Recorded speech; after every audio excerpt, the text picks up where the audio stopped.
Hey, we're back, and make sure you stay tuned here. We're going to part 2 of drywall. No, sheetrock. Is it called? What are we calling it, Rich? Wallboard. Wall coverings. That's what we're talking about right after this. Yeah. Yeah. Yeah. Here I come to save the day. The Mighty House crew is on the job. This is Mighty House. All right, we're back. Make sure you click on that subscribe button below, ring the bell, and leave us a note.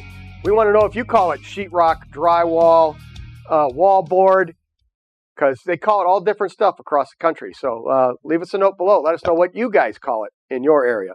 And with that, we're going to get started with the colorful stuff now, I think, right? There we go. We have more colors. Green, blue. What's all that stuff for, Rich? So last week we talked primarily about interior or dry location wall coverings, wallboards. Okay. So those were your 1/2 inch, 1/4 inch, 5/8, even up to 1 inch drywalls, right? Sound deadening and et cetera. So if you want to learn more about drywall or wallboard for dry locations, that would be the previous episode. Sure. But this one, we're going into wet locations, wet, damp, and exterior even. Oh. So we do use gypsum board outside on certain applications. Man. First one you got there is basically it's for a damp location, moisture resistant drywall. Right here. So that's good for kitchens. Okay. Your backsplash areas and where the sink is, you might only need it on the one wall. It's good for bathrooms, but not in the shower. It would be, up to the shower opening. But then why do I see it all the time when we tear out a tub and tile and we find this stuff behind it?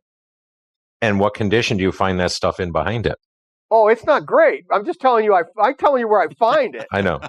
I'm not telling you what condition it's in. Right. It's not meant to be used in a wet location. A shower and a bathtub enclosure, that alcove is considered a wet location. So a water-resistant drywall is not the right idea. Correct. So you want to use something that's a little more durable. Which we'll get to later. Yes. So this one here, it's just moisture-resistant. We used to call it green board. And then you can also get mold-resistant drywall. So if you have a bathroom and you want to have a shower in there and you take steamers all the time, this one here is mold-resistant. So that way you don't have, if you have a higher humidity in a bathroom, or another location might be your basement. Yes. So you don't have the organics on the face. Right. So it's less likely to start molding. So nothing wrong with that one. Getting moldy, not moldings. Yeah, okay. But the other thing too, though, is a lot of times you can actually fix that problem with better ventilation. Oh, that's true, right? I'm telling you, you don't want to use it in a wet location or a high humidity. But if you're so high that you pulled down the wall and it was all moldy, you might have a sign of a water issue that might need to be addressed. So using mold-resistant drywall can help, but you really need to address the excess humidity or water leak, if you will. Correct. But I like the idea of putting in basements. They always seem to be damp, more humid. And the same with the bathrooms, to use that in there. That's going to be a better use for that product. Right. So going down into basements and almost into the exterior, literally, are paperless drywalls. So paperless drywalls, these actually are gypsum board with a fiberglass mat on them. Mm-hmm. So on both sides. So those, you have literally no organics. They're pretty durable. They don't dent very easy. The fiberglass does, the mesh does keep it tight together. The one downside to that is that if you're taping the joints, where you tape it will be nice and smooth. Yep. And the rest of it may be slightly textured. So you'd want to do what we call level 5 finish, which is typically a skin coat over the top of that, so that as you're priming, it all takes the paint the same and you won't end up with a strange texture difference. But that is a great product for some exterior work, undercover, and for basements and wet locations. Right. So and we use it definitely holds up a lot better. We use this in basements all the time now. We don't even use regular drywall. But like you said, the downside is the drywall has to skim coat the entire wall, because you do have, it almost looks like a canvas, where you smoothed out where the tape joints are, but then the rest of it got all the X's and stuff like a canvas would. So you do have to skim coat the entire thing, but well worth it. We use it in basements. We have never had any issues with mold growth or anything like that with it. So it's a really good product. I just mentioned that taping compounds are not organic either. Most of them are actually just a lime base or even a gypsum base and water. Mm-hmm. And we have contractors down here that actually liquefy it, and they use a sprayer, and they will spray it on the wall and then trowel it off. That's their skin coat. Oh, wow. And that's how we get a level 5 finish. So that's in lieu of like a regular primer. Right. And then the wall is still primed and painted, but by skin coating it that way, it really takes and knocks makes it look like a really nice. But it's a whole nother step. Right. Obviously another step means more money, but it gives you a beautiful finish. Yeah, and we've watered it down to and used a roller, a thick nap roller, and then you roll it on, and then you come back with your taping knife and skim it that way. But I like the idea of spraying it too. That's probably even faster. Yeah. You mean? Well, I think down, because down here, there's very rarely do you see smooth drywall. It's becoming more popular now, but because we didn't have good drywall tapers, right, they just did knockdowns. But so they just spray the wall with. How long have you been down there in Florida? 8 years. Okay, so 8 years ago, there was a new standard brought to southern Florida. No, we're not doing that knockoff stuff. We're going to have a nice smooth wall. Right. I'm going to teach you how to finish drywall. Right. And that's all because of Rich moving down there. I'm blaming you probably for not, but I think it has a lot to do with a lot of Northerners moving down though, because they just don't like the texture. The problem too with a textured wall is if you have to cut into the wall for anything, it's so hard to match the texture. Yep. Literally almost make foam mats, patterns off of an existing portion of wall, then put mud on this one and then stick the pattern on there. So, because you can't replicate a knockdown in a 8-inch area. No, it's just impossible. No, you skim coat the whole wall and then you go back over it and redo the whole thing again. I thought I was supposed to see all the different seams behind my paint job. What is going on here? No. I got to stop renting. Yeah, that's it. Yeah, that's part of it, I think. All right. So that's good for a damp to wet location. But now if we get into really wet locations, such as your shower and backer boards for tile, we used to always use, we had green board and stuff, which we found out isn't the best idea. Right. So there's a couple of different manufacturers out there. One is like Den Shield, which is very similar to what we just showed. It's a fiberglass mat, but it has a little different composite interior. So it's good for wet locations, exterior soffits. You'll see, you're going through your bank drive-through. Yeah. If it has a nice finished ceiling, odds are it's got Den Shield on the ceiling, and then they put a stucco or some type of finish over that. But you can do that. We use it in wine rooms, places where I may have additional humidity. And you can use it as a tile backer, but I still think there's better products, and that's kind of where we're at now. Okay. What we've got here is a cement-based products for tile backers. So 2 name brands that we typically see the most are Hardy Backer. Yep. Which Hardy Backer is kind of cool because it's a smooth finish. Mm-hmm. It's anywhere from, it's like 3/8 thick, but it has a grid pattern already built into it. So if you use a little care hanging it, your level lines and plumb lines are actually already embossed into the finish. Oh, yeah. So it can make setting a little easier, but we still go a step further. We always waterproof over that concrete board using either a Curdy system or a roll-on waterproofing. Yeah. So then we cover those lines anyway. Right. Exactly. So, but because they're concrete, they can sit in water. They're not going to dissolve. They're not going to mold. They don't rot. They don't break easily. So they're really great products for showers. So the other one that I would recommend would be your Dura Rock.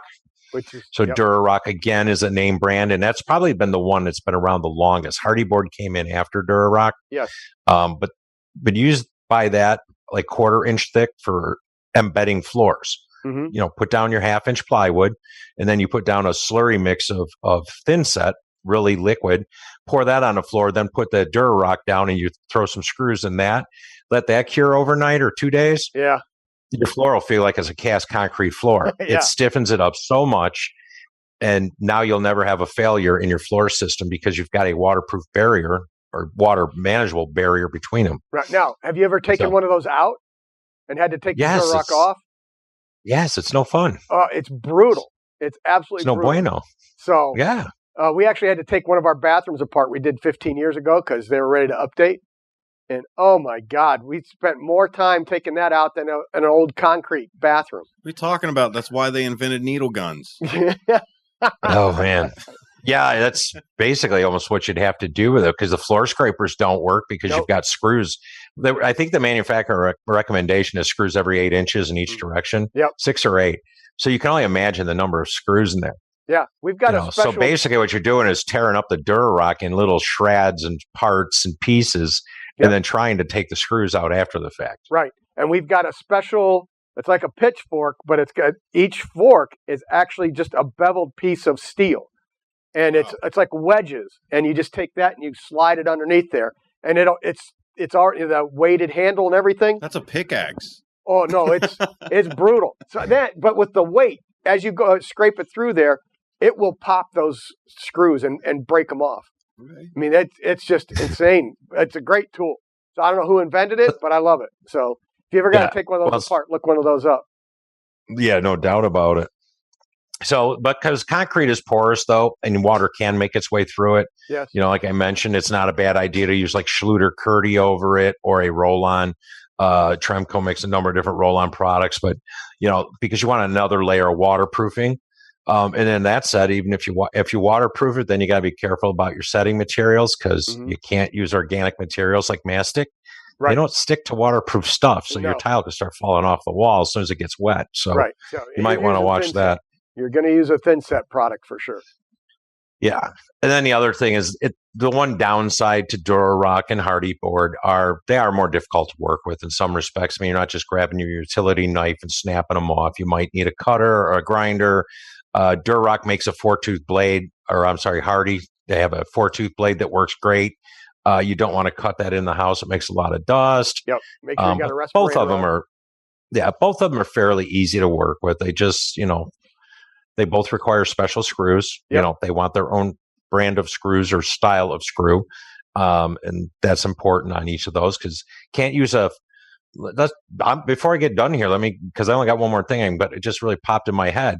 It's a good point. On interior drywall, interior locations, dry locations, you can use the black phosphate coated drywall screws. Right. But you start getting into these wet locations, you're going to want to use galvanized, stainless. The Dura Rock screws are probably powder coat or something, but they don't rust. Right.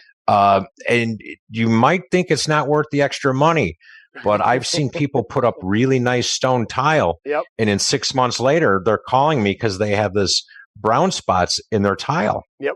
And I go, yeah, that's the screw rusting behind it, and it's soaking through the stone. Yep. And it'll come through the grout sometimes too. So if you have stains in your grout, it can be from a screw that's behind that tile or that grout that's rusting and bleeding through. So you want to use no joke. Use the correct Dura Rock screws. Plus, they have special heads on them so that they sit nice and flush. You don't end up having to worry about them getting causing bumps and irregularities when you're trying to tile the wall. Because the problem is the standard phosphate coated drywall screw will hold all those up. Oh yeah. But when they start rusting, you could have some real serious issues down the road. Just spend a little more, get that other box of screws. You know what I mean? So don't cheapen out on that. Without question.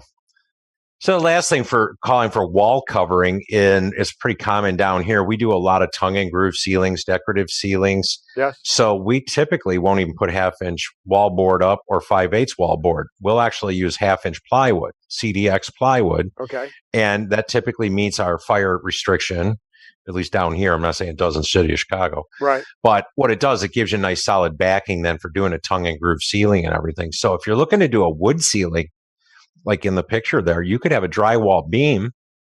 So that would just be, 1/2-inch or 5/8 drywall. But just do plywood then on the bottom of the rafters or ceiling joists so that you can put your tongue and groove up and boom, done. Boom, so done. It makes it a lot easier. Boom, just done. Like that. Yeah. Just like Plus, that. it's a good look.